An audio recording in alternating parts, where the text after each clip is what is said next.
and we need to see real sanctions on Israeli arms companies. We need to see an end to cooperation with our military, with their military. Well, literally we are here in hope that Andy is going to be different than Keir, then going to be different than Rishi. A huge London march is demanding that incoming PM Burnham take concrete action against Israel. Are protesters calling for Netanyahu himself to be effectively blacklisted from the UK as anger spills over? Chants of Burnham, call it genocide, grow louder as demonstrators urge action against Bibi and push for sanctions on Israel. Words and platitudes aren't enough. We need positive action. We need determined action. And we need to see real sanctions on Israeli arms companies. We need to see an end to cooperation with our military, with their military. We need to see an end to any spy flights. We need freedom for the Palestinian people. It's the same Labour Together project that surrounded Andy Burnham, so I have serious concerns. Well, literally we are here in hope that Andy is going to be different than Keir, then going to be different than Rishi. They're all kind of things. So he made great gesture to start with and say that the Labour Party got it wrong. But is he going to follow on that? Is he going to follow the international law and uphold the international law? So our message to Andy, if he's going to go down the history like Keir Starmer and Rishi, by all means continue with this. But we're going to stay on the road. We're going to stay on these streets.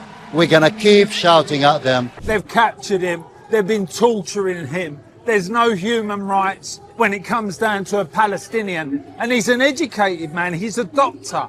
You know, there's no human rights when it comes down to anyone who's a Palestinian. Yet, if there are attacks on other people within society, there's human rights. There has to be justice. He's going to be worse, actually.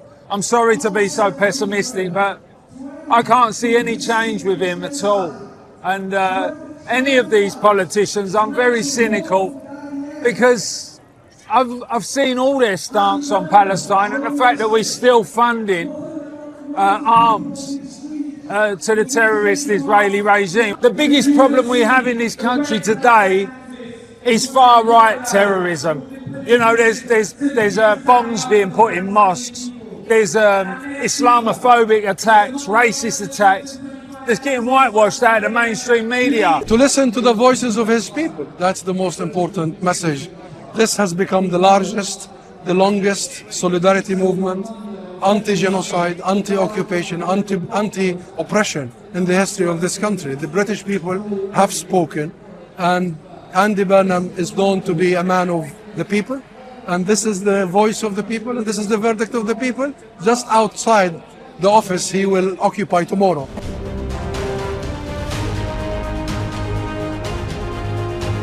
Amid the broader strains of ongoing regional war, Israeli Prime Minister Benjamin Netanyahu now faces a fresh and very public arrest threat coming directly from New York City's own mayor. Zoran Mamdani has reiterated in no uncertain terms that Netanyahu should be arrested the moment he sets foot in New York City, doubling down on a position he has held for months. Mamdani told the New York Times that the city is actively reviewing its available legal options ahead of the upcoming UN meeting, suggesting this threat now has real bureaucratic machinery behind it. New York's mayor confirmed that detailed discussions are already underway with the city's own legal department, indicating that officials are seriously exploring how such an arrest could actually be carried out. All of this comes ahead of Benjamin Netanyahu's scheduled visit to address the UN General Assembly in September, setting up a potential collision course between the two leaders on American soil. Mamdani said, and I quote, "I believe that Prime Minister Netanyahu belongs in The Hague. He's a war criminal who has been charged by the International Criminal Court. And what you will find is that is an opinion that is held by many purely because of what his actions have wrought over these last many years. I've also said that I will follow the laws that we have here in New York City because I believe that there is an importance in following the law as a leader who presides over our city. I think what we have seen from New Yorkers, what we've seen from Americans, when we talk about this hunger for a new kind of politics, it's a hunger to move beyond the bankruptcy that characterizes a lot of politics today. And it is hard to find a more bankrupt policy approach than what our country has done to Gaza and to Palestine, and how it hasn't been specific to any one party.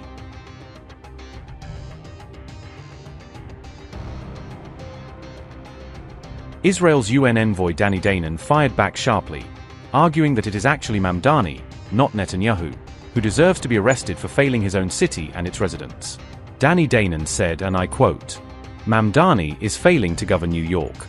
Instead of focusing on his responsibilities as mayor and confronting the rising wave of anti-Semitism in his city, he has chosen to incite hostility and generate headlines by attacking the state of Israel."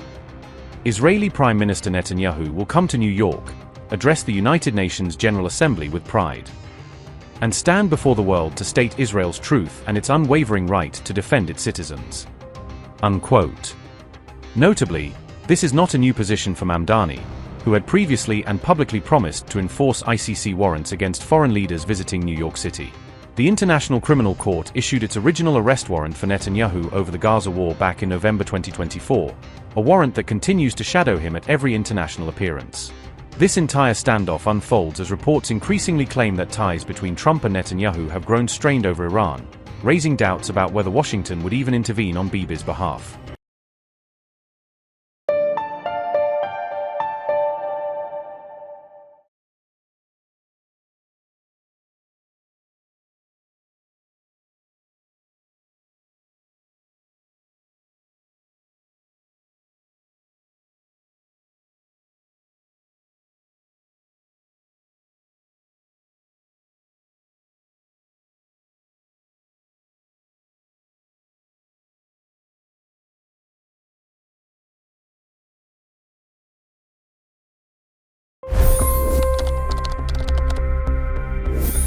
$25 crore गरीब गरीबी को परास्त करके बाहर निकले।